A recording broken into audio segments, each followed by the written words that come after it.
Alex is with us in Dallas. Hey, Alex, how are you? Great, Dave. Thanks for taking my call. I had an investing question. So we're currently on baby steps 4, 5, and 6, and we recently just changed over our 401k provider at work. So I'm doing enough to get the match at work, and then we have 2 Roth IRAs outside with a financial advisor. Perfect. In looking at the fund lifetime performance and the expense ratios, the 401k investments seem to be outperforming the Roth IRA investments. Would it ever make sense to quit doing one of the Roths and fund more into my 401k investment to save that sales charge I'm getting hit with every month? It's possible. What would be wrong with just moving into those funds that you're in the 401k?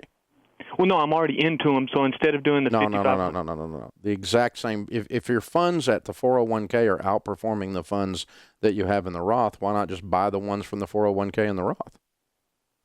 Well, I would. I'm currently in all of them, but I would invest more into the Roth 401k than the Roth IRA. You're not understanding me. You're in Fund A, B, and C in the 401k, and you told me it's outperforming funds X, Y, and Z in your Roth, correct? Roth IRA and Roth 401k. Right. Mm-hmm. But your 401k funds, the particular mutual funds that you're in your 401k are outperforming the particular funds that you're in that are different funds in your Roth IRA, correct? Yes, sir. Why not buy the same funds from your 401k in your Roth IRA? You get the same performance. Based on the family of investments that the financial advisor has me in, they're not available. Well, yeah, he sells every fund.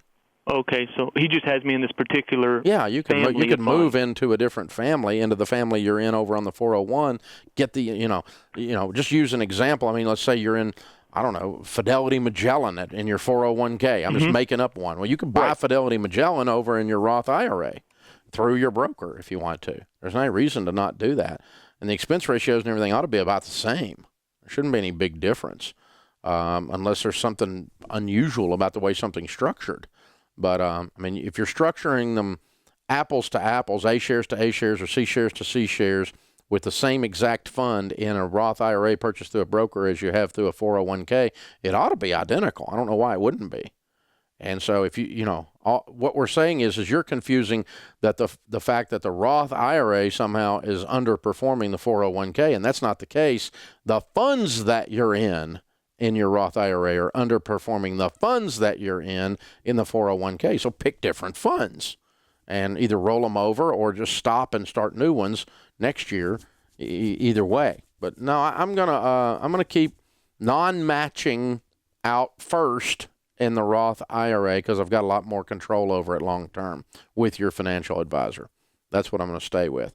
By the way, it sounds like you're doing a great job overall. You're on top of it, and you're managing it and so forth. Be careful to not let the discussion of costs become this big thing in front of you and keep you from seeing returns. What you're looking for are returns net of expenses. And people get all worried about expenses, and they take a substandard return because they can get cheaper expenses, and their net after expenses is lower because they're majoring on the wrong thing. You major on returns, you minor on expenses. And what you're looking for is the net after expenses as your real apples-to-apples comparison. And that way, if you're doing that, you can compare no load with load. You can compare A share to B share to C share. You can do whatever you want to do then. And you can work your way through it, and it's very possible to do an apples-to-apples comparison. But people get caught up in the philosophy of somebody who wrote an article about no loads who doesn't know how to actually do the math. Because when you actually do the math, some no loads with their expense ratios have a much lower rate of return because their maintenance fees are so stinking high than a loaded fund with commissions. In other words, commissioned fund does not always mean cheap, more expensive than non-commissioned fund, load versus no load discussion. So that's not really what you're talking about here, but overall, I'm saying, you brought up expense ratio. Be careful to not let that be your primary determining factor because you can step over dollar bills picking up nickels if you're not careful mathematically. But overall, I would try to just get in better funds within your Roth IRA is what it sounds like you need to do. So good question, man. It's a way to stay on top of it. You're going to have some money. That's excellent. Hey guys, thanks for watching. If you enjoyed this video, click the subscribe button to get the latest content and check out these other great clips from the show. So you have to break the cycle. You have to flip this thing on its head and make it behave. You've got to get so fired up and wired up that your broke friends think you've lost your mind.